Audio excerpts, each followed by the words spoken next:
Hey everybody, welcome back to All Things Marlesia, where we dive right into the things that really matter, the things that shape us, challenge us, and help us grow together. So today we are talking about spiritual growth and values. This isn't about perfection, it's about the journey, the process of becoming more in tune with God, with yourself, and with the purpose that He's placed you here on earth to fulfill. So, if you've been feeling stuck, searching for meaning, or wondering how to strengthen your faith, stay with me. This episode is for you. Let me be the one you love. Let me be the one you call on. Let me be the one you trust. Turn your house into a home. I wanna see you smile, baby. I wanna see you smile, baby. So, spiritual growth isn't something that happens overnight.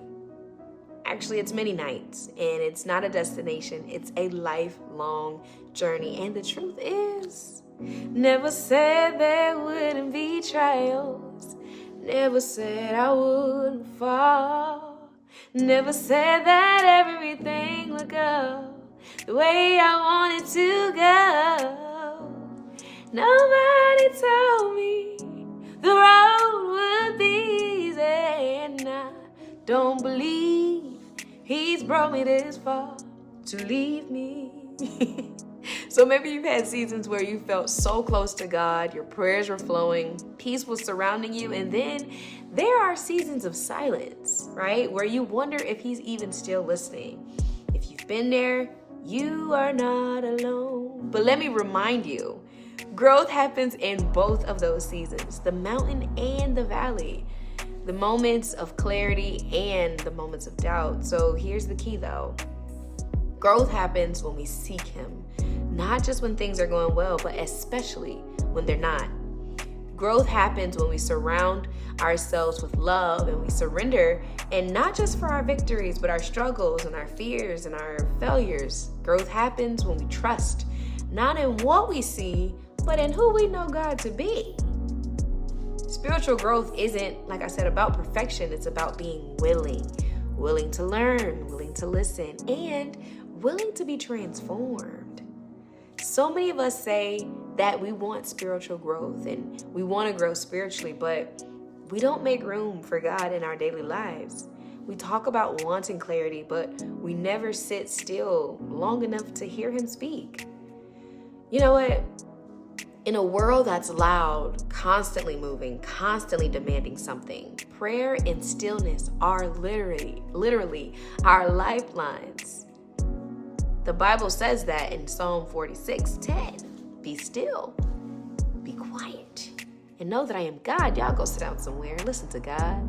Sometimes we think we have to do more to grow, but often God is just asking us to be more, be still, be present, be available, be quiet. So here's what I'm going to challenge you to do. Set a 10 to 15 minute timer just to sit with God. No distractions, no phone, just you and God. Start a prayer journal. Write down what's on your heart. Y'all, you will be amazed at how He speaks to you through reflection.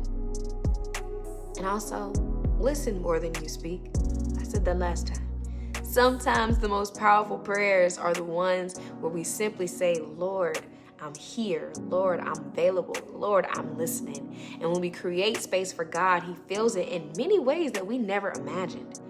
Spiritual growth isn't just about knowing God. It's about reflecting Him in our daily lives, our values, our morals, our foundation that we are, that we stand on. So let me ask you this. What do you stand for?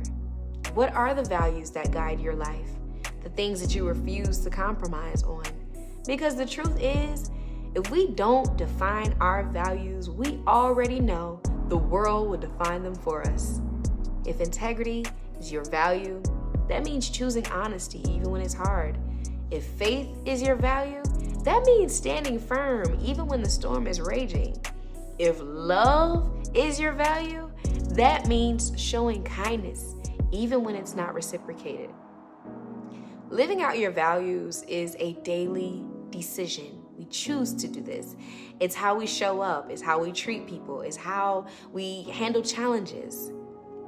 But let's be real, it's not always easy. There will be moments when you want to react or respond differently, right? Moments when bitterness feels easier than forgiveness. But in those moments, that's where true spiritual growth is happening. There are going to be times when you don't feel as connected to God, and times when reading the word feels like a struggle, and sometimes when praying feels empty. But listen, faith is not a feeling. God is just as present in your silent moments as he is in your strongest ones. But here is how I'm going to help you navigate a spiritual dry season. Keep showing up. Even when it doesn't feel powerful, keep praying, keep reading, keep seeking. Surround yourself with the truth. What are you listening to? Who are you letting speak into your life? And make sure that it aligns with where you want to go. Give yourself grace. Spiritual growth is not linear. Some days you'll feel strong and some days you won't, and that is okay. God's love for you does not waver like fickle people on earth. So even when you feel distant, God is still there. So keep on pressing in. You know I'm going to tell you to keep going every time. Spiritual growth isn't about having all the answers. It's about trusting the one who does. It's about seeking him, living in alignment with your values, and allowing him to shape you into the person that he created you to be. So I challenge you this week to take one intentional step in your spiritual growth, whether it's to pray, journal, reflect, or just sit in his presence, because when you seek him, he meets you there. I'm gonna go pray. But if this episode resonated with you, let me know in the comments. Share it with someone who needs encouragement, and don't forget to subscribe for more inspiring conversations. I am Marlesia, and this journey isn't about a lifestyle. It's where power and purpose meet, and all things are possible. I'll see you next time.